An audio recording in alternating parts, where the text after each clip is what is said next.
Hello, podcast listeners. We know podcasts are a great way to catch up on a program that you may have missed on KSJE, and it's provided as a free service of this radio station. But you know, KSJE is now listener-supported, and so while you enjoy this podcast, we hope that you'll also take some time to join KSJE. Become a member today. It's quite easy to do. Just go to our website at ksje.com/support and pick the level of support that best matches your budget. Thanks again for listening. Here's your podcast.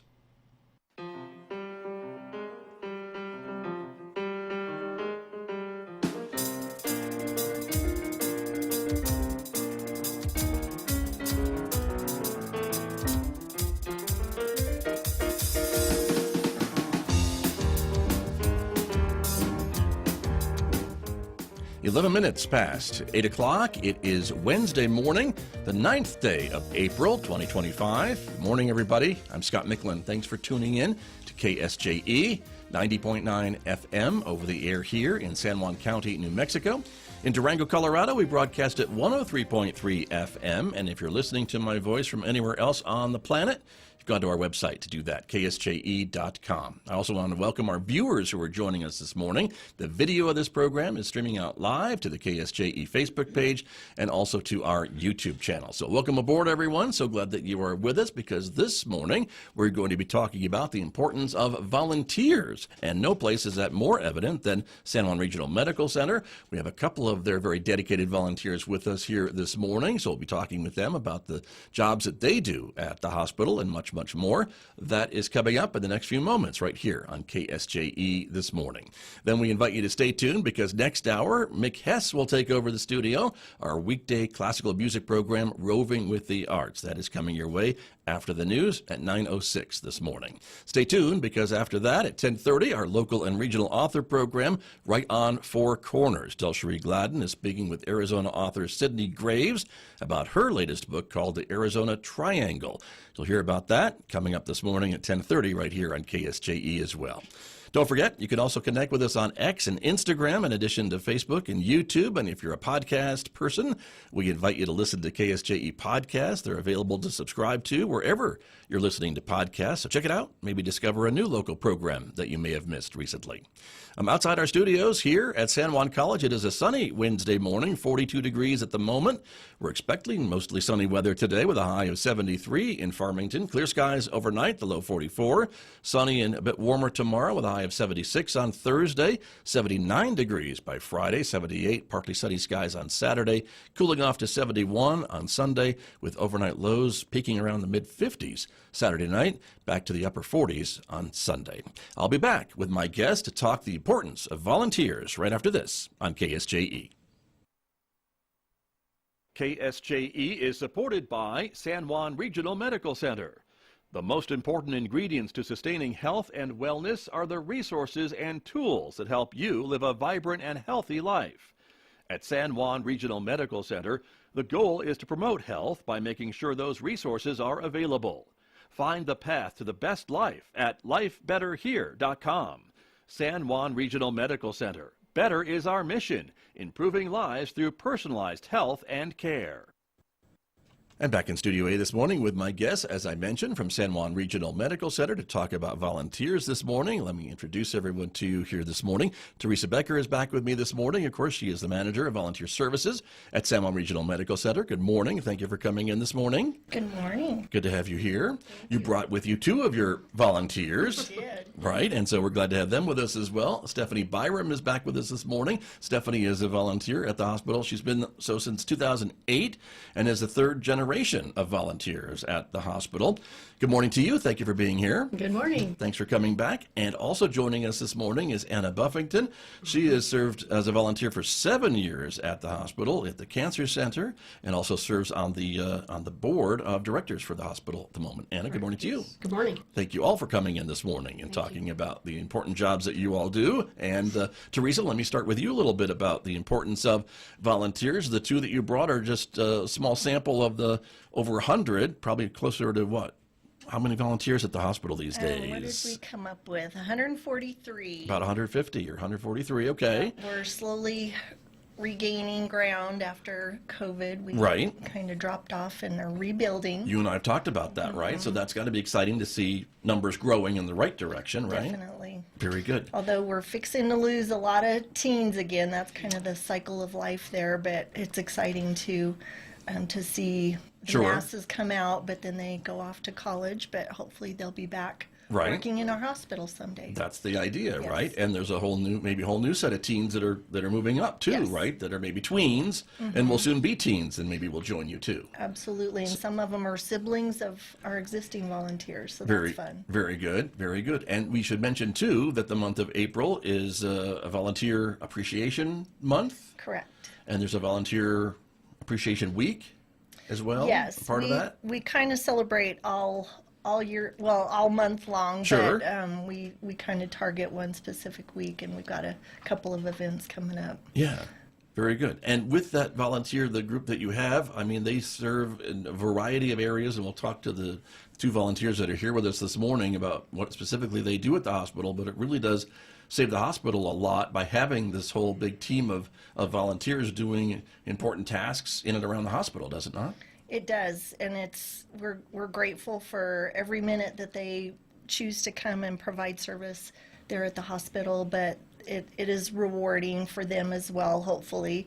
But it is a cost savings to the hospital if they had to pay wages Right. for that time. It's You actually pretty did the incredible. math, or someone did the math. Well, yeah, there's a formula. We don't have our total hours yet for what was served this past year. We're still crunching numbers, but we'll get that calculation going. But it's pretty amazing. Right.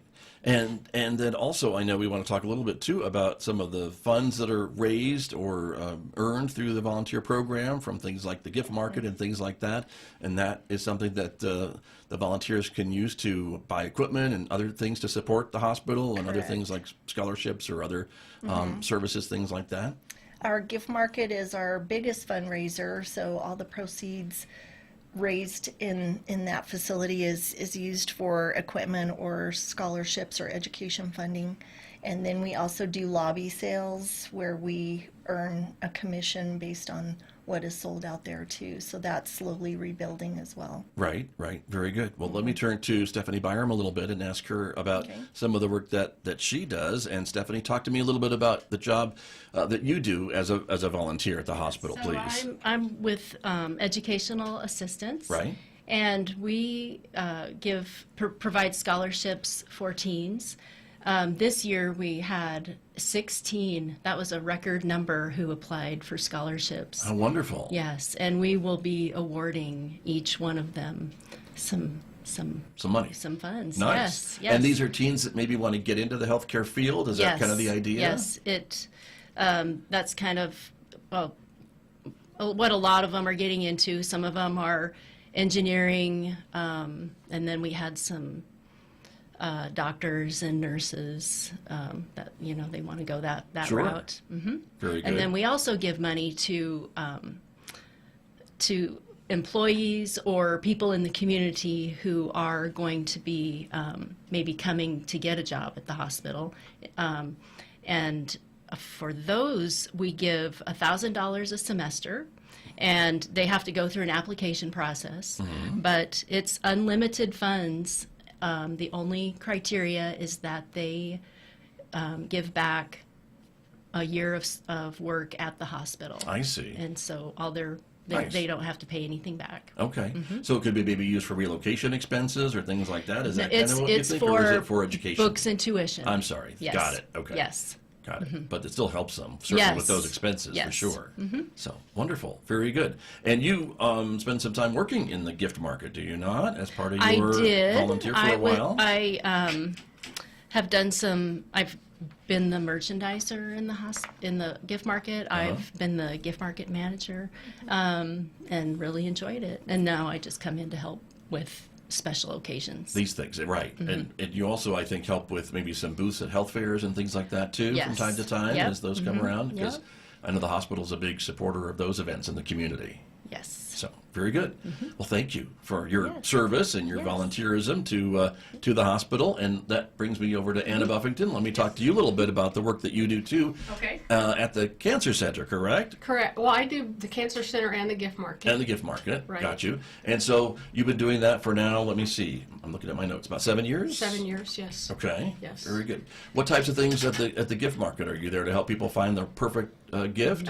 Absolutely. Right. We have to kind of keep an eye on what kind of inventory we have because it's ever changing. But mostly we sell a lot of Red Bull to employees. That's our big cash cow. Okay. Well, that's all right. And we have all sorts of nice, unique gifts in the gift market. Our buyer does a really good job Yeah. getting stuff for us. So, and we try to have we have one person there all the time, but we try to have two if we can, especially during busy hours. Right. And try and get people in and out. And then I also help at the Cancer Center, which is near and dear to my heart. I help the nurse navigator, Deb Alvin, get the stuff ready for our monthly support groups. We have a women's cancer support group that meets monthly. Uh-huh. And actually today is the day. At Okay. lunch we meet. And we're there to help women as they either struggle through or have struggled through cancer. It's kind of a lifelong thing when Sure. you have it. So Nice to be able to show that support to yes, each other, I imagine. yes, right? it is. It's huge. I was not a big fan of support groups, but I was kind of dragged over there my first day, and it was interesting and it was scary. But I went back every day, and now I love it. We just. What was it that changed your mind, I guess, about Well, that? I guess I had this preconceived notion about support groups that you had to stand up and tell everything, and I see. I wasn't that kind of person. But I got in there and I realized if you want to talk, you talk. If you don't, you don't. But there are people there to help you if you need help, and Nice. that's the whole point of the support group because we've Right. all been through it. So Right. And so for any woman who was listening to us this morning yes, that maybe had not heard of the support group or maybe felt like you did, to maybe have come check it out, maybe give it you'll a change your chance, mind, yeah. huh? Yep, give it a chance. You'll get lunch and visit with some pretty nice people. Right, right. So yeah. Very good. And you became a volunteer after a career of service at the hospital, Yes, I worked at the hospital for 37 years, and then I knew I wanted to go back and do something because the hospital's near and dear to my heart, and so I waited about a year, gave myself a year off, and then I went back. I first started out in the information desk and helping people, which was great because I knew where stuff was. Sure. So I could move people around pretty easily, and then COVID hit, and we kind of had to close down the volunteer services. When I came back, I went back to in the gift market, which I had never run a cash register, so I was scared to death.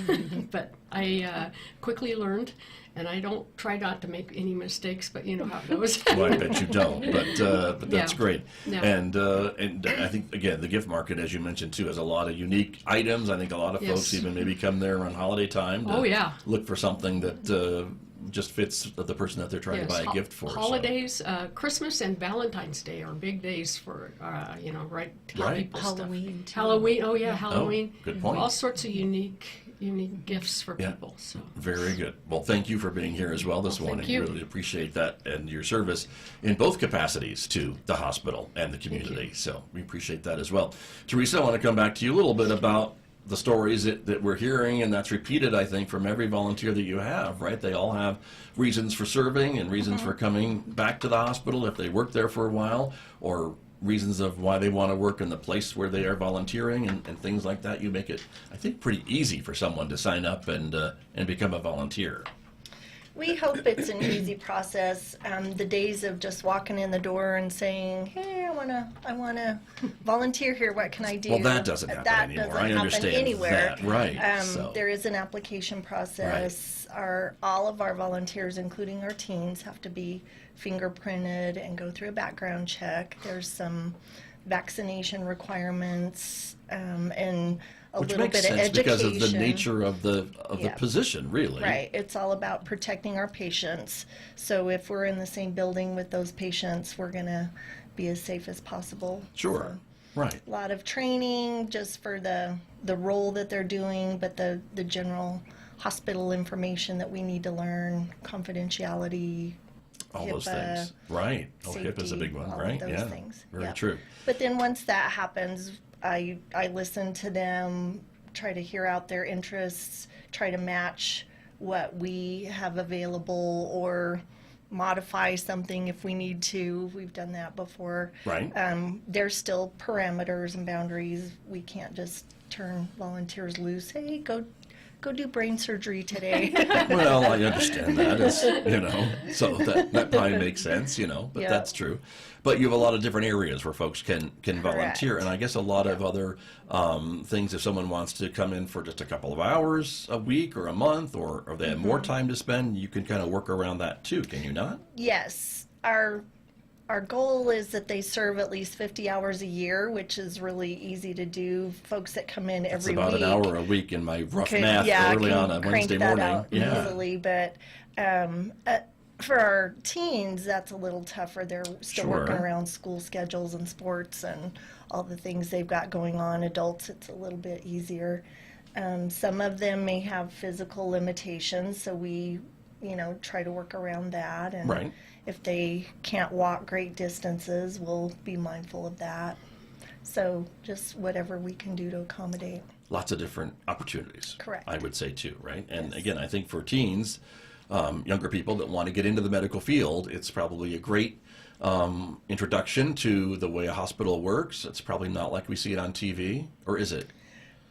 I don't think it is. I usually try to tell them that during their interviews. We do have them go through an interview process. We have the parent there just to experience that, because we're also teaching them real life skills and preparing them for the work world. Right. And that's a good experience for them, and it allows the parents to hear firsthand what the expectations are and things like that. But we usually have the conversation of, this is not like what you see on TV, and you're gonna hear things, you're gonna smell things, you're gonna see things, and it's not filtered like what they may experience watching it on TV. Right. Or be expected. But some of them are very excited about that, and some of them think they might be interested in a healthcare career, and it may sway them the other direction. More often than not, it reinforces their desire. Sure, right. So but I that's think that's fun. great. And I think for mom and dad, they're maybe thinking of paying for a college education. If their child doesn't maybe think that's a good fit, that's probably a good thing to learn before a couple semesters. Exactly. So there's that as well. But great opportunities for volunteers of any age almost at the hospital. How old do they need to be to work with you? 16? 14. They can be 14. as young as 14. Okay. Yeah. Very good. And you're accepting applications all the time? All the time, yeah. We don't just limit it to a certain time frame. It's year round. Right. We do see surges like about now. It's starting to Sure. hit as people are planning. What's going to happen for summer when they're out of school. So Right. That's a good option. So there you go. Can folks just go to the website to do that, to get an application up? Would they find it there? Yes. There's many ways they can access the application. They can just contact me by phone, which is 505-609-6156. They can go to the website, sanjuanregional.com, and just look for the volunteer tab, and they can apply right there online. Very good. And yeah, lots of opportunities. And you'll take it from there. Yes. So wonderful. Now, we were talking a little bit about the money that is raised by the auxiliary and by the volunteers at the hospital, and all those sales of Red Bull cans apparently add up over Yes. the Yes, they year. So it ends up with a pretty nice chunk of change that then you're able to use for these scholarships and other financial assistance for some of these folks, but also the equipment that you're able to purchase for the hospital. I wanted to ask you a little bit about that, because you've purchased a pretty interesting looking piece of equipment that I want to talk about. So talk to me a little bit about that. This Yes, item, right? this is and I hot- can't even figure out how it's pronounced, but you'll tell me. Well, I'm not even 100% sure. It's hot Okay. off the press. We Okay. just approved this. The auxiliary board was presented with this proposal, and it's a piece of equipment that will benefit the cancer center. And as you can see from the photo there, it's called an Alta device, and it's an immobilization system. And so it helps limit movement Right. and During minimize. scans and Yeah, things? when they're breathing, it's kind of compressing that area so they're not moving and they get a more accurate target. Yeah. And then I see. that accuracy just has changed the way this treatment happens, including reducing the number of overall visits the patients have Nice. in that course of treatment. Okay. Did I get that right? Anna's I probably think better. so. Yeah, Yeah, no, you go did. ahead. Informed on I'm this. not an expert on it either, but the way Scott explained it to us when he came and talked to us Not about me. it. The Not other- you, another not you, Scott. a Yeah. different Scott. Yeah. He said that, because the person is held in a very specific position, that it actually does cut down on their visits, which is a big deal when you're getting radiation. Right. I Yeah, would think so. so, So yes. that's probably one of the reasons that it was approved, because I imagine you all get a number of these proposals to decide upon, right? Is that the idea? There are some multiple requests. You can't maybe fund all of them. We have kind of a unique system now. It actually includes our senior leadership team in helping decide what proposals actually come to the auxiliary, because Okay, they see sure. it all. They see all of the capital equipment needs. Right. And they kind of filter through. They're not going to send us the huge dollar amounts.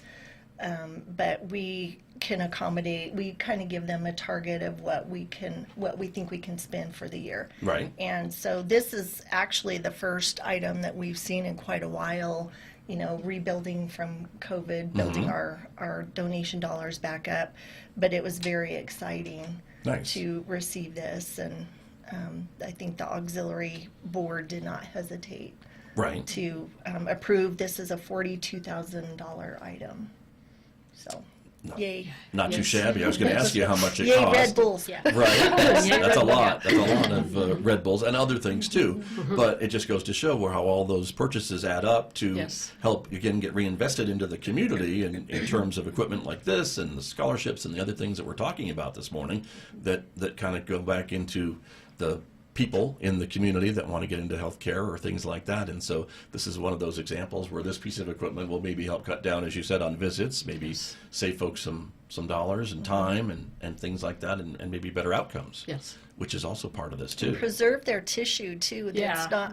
It's not killing off tissue that didn't have. Doesn't need to be, I guess, right? Right. So Get rid of the bad, keep the good. yes. So Right. all that's really important. So, but very interesting. And so you bought one of these. Yes. So for now, Yes. I guess. So very good. We'll start with one. See Right. how it goes. Excellent. But I think that's really great. And again, it lets the community know kind of what their dollars at the gift market are going towards and things like that. And so that's really great to be able to know. So what do you have planned this month for your volunteers? Do you have some other things that are going on? You mentioned you celebrate for the whole month, right?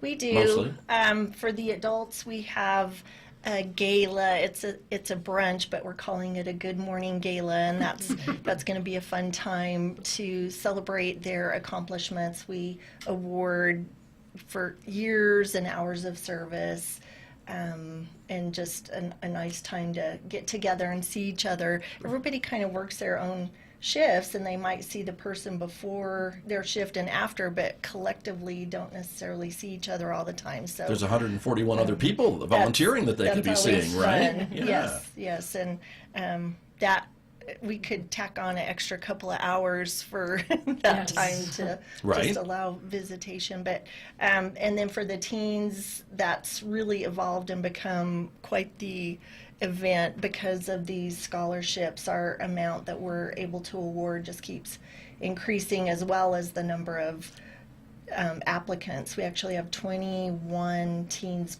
graduating this year. Wow. Okay. So 16 did apply for our scholarship. So we'll be awarding that, and that's very exciting.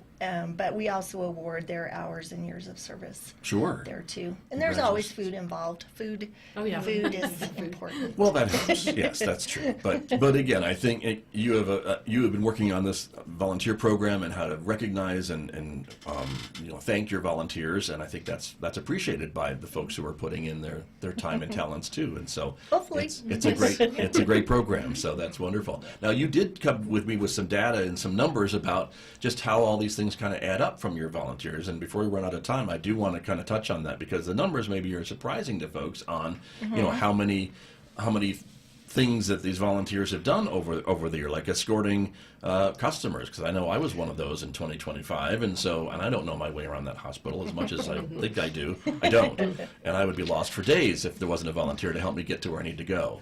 But talk to me about the numbers. When you become a volunteer with us, Scott, we'll train you well. Okay, I hope so, yes. But they add up, right?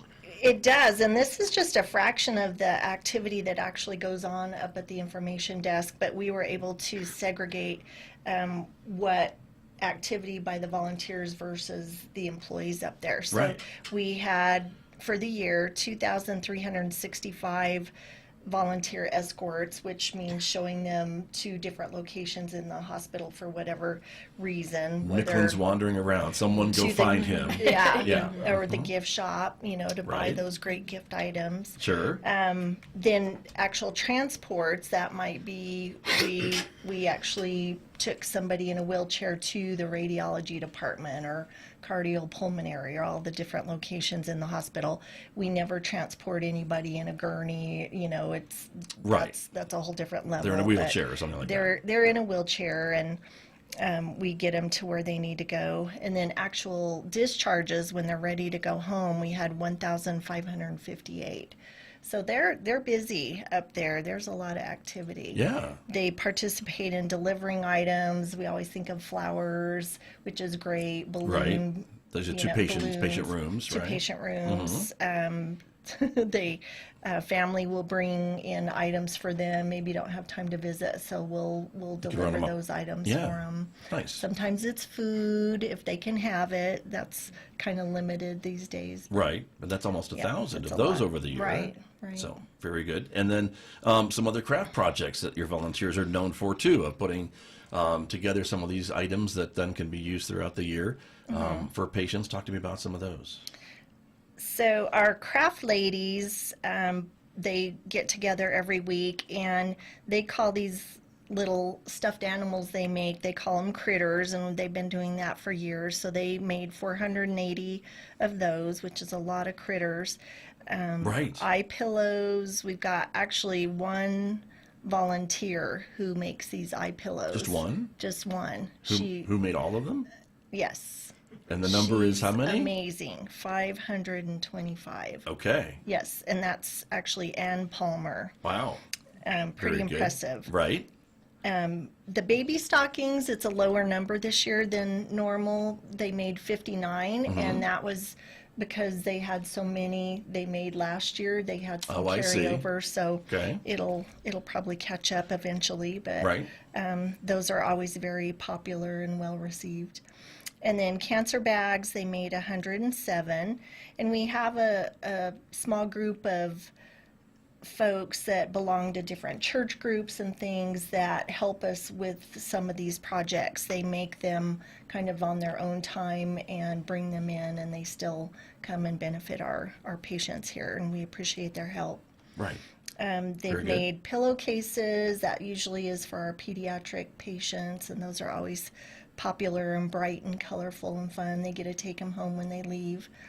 And then quilts, they've made 30, and that doesn't sound like a lot, but if you see these quilts, they are impressive. And I know you just don't crank those out in a few days. That's very time consuming. And very true. They are very dedicated to making these items. Amazing. Very good. Well, again, thanks to them and their talents for doing that and sharing those with the patients. Those little critters, I think, what do they show up on, like trays for food from the, or what? No, where do the you put them? critters, actually, they keep them in the ER, they keep them in the lab, up at outpatient Okay. diagnostic center. So it's usually for the kiddos if they're I gotcha. having to get a vaccination or a shot or, stitches or whatever, and they're I scared. see. It's just, Yeah. something to comfort them. Sure. Nice. Yep. Very good. Yeah. The tray favors are That's what popular I'm thinking too. of. That's what I'm thinking of. Those come out, and actually the college with the Martin Luther King Day of Caring That's the what was last done few here. years That's right. have been making a lot of the tray tray favor favors. items that go, and we utilize those. I bet that covers us for about 6 months because they Wonderful. do spring, Right. some select holidays, so it's a lot of fun. Very good. Community effort. Yes. It sounds like to me. So that's Yep. wonderful. Takes a village. Very good. And before we do run out of time, I do want to come back to Stephanie because I'm noticing the dollar amounts on some of the notes that you brought with you this morning on the amount of dollars that are spent on the educational assistance and things like that, that I did want to just let the audience know how much money we are talking about, because as you talk about these different scholarships and other assistance for these folks, it adds up, and it's a significant amount that, again, comes from the dollars raised from the volunteer gift market and other things that the auxiliary does. So please fill us in on some of those, please. Yes. So last year we awarded $32,000 for our teens. And then for spring and fall semesters, we awarded $20,650. Wow. That's significant. Yes, So- it is. We feel like we're helping the employees achieve their educational goals, and it just makes them better employees, I think, in Right. the hospital. And then the teens, college is really expensive right now, and so we feel like we're just helping them. Very true. Well, and you're kind of growing your own, if you will, if they come back and work Right. with you is the idea, Yeah. I'm sure. So Yes. that's wonderful. So thank you for that as Yeah. well, and really appreciate it. And I'm afraid we are out of time now, everybody. So I apologize that we've run out of time because there's much more to talk about.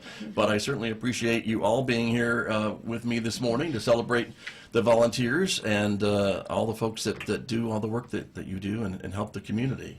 Teresa, thank you for doing the job that you do with all these volunteers and continuing on at the hospital and coming to talk with me about it. I appreciate it very much. Thank you. I'm really fortunate to have this job. Well, you do it very well. So, like I said, you can do it in your sleep.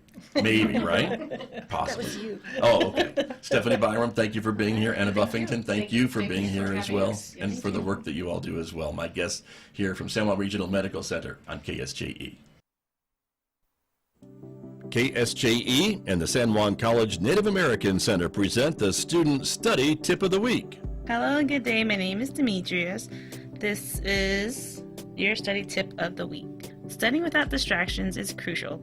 If you're studying alone, try to find a quiet space or put headphones in to block out noise from your surroundings. If you're in an area trying to study and it's just not working out, relocate. It might be frustrating to have to pick up and move, but it will be worth it once you're in a good environment. Consider putting your phone on silent or vibrate too. You can always respond to your messages after your study session. The Student Study Tip of the Week is presented by the San Juan College Native American Center and KSJE. Did you enjoy that podcast? We hope that you did. And if you did, share it with your friends. And if you really want to keep podcasts like this coming, please support KSJE. You can do it easily online at ksje.com.